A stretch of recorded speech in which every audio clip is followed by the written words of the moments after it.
Les discussions les plus constructives depuis plusieurs mois, c'est en ces termes que des responsables américains qualifient les pourparlers qui se tiennent depuis 2 jours à Doha. Selon des responsables de l'administration Biden, la proposition apportée hier par les médiateurs américains comblerait la plupart des écarts restants entre le Hamas et Israël. Parmi les points sur lesquels les négociateurs auraient avancé, le retour des habitants du sud de Gaza vers le nord. Seuls les civils non armés pourraient faire ce déplacement, une des conditions demandées par Israël. Des avancées qui laissent peser un certain optimisme partagé par les deux autres pays médiateurs, l'Égypte et le Qatar. Nous nous réunirons à nouveau au Caire avant la fin de la semaine prochaine dans le but de clôturer ce processus une bonne fois pour toutes. Un optimisme partagé également officiellement par le président américain ce samedi. Je suis optimiste. C'est loin d'être terminé. Encore quelques questions et je pense que nous avons une vraie chance. Oui.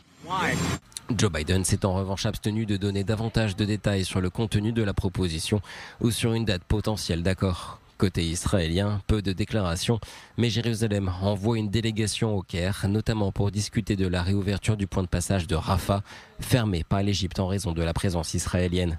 Côté Hamas, un responsable de l'organisation terroriste qualifie l'optimisme ambiant de véritable illusion. Nous ne sommes pas sur le point de parvenir à un accord ou à de véritables négociations, mais plutôt à l'imposition de diktats américains. Des déclarations qui ne sont pas prises au sérieux par des responsables américains. Selon eux, le Hamas subirait une pression importante pour parvenir à un accord au vu de la situation humanitaire à Gaza.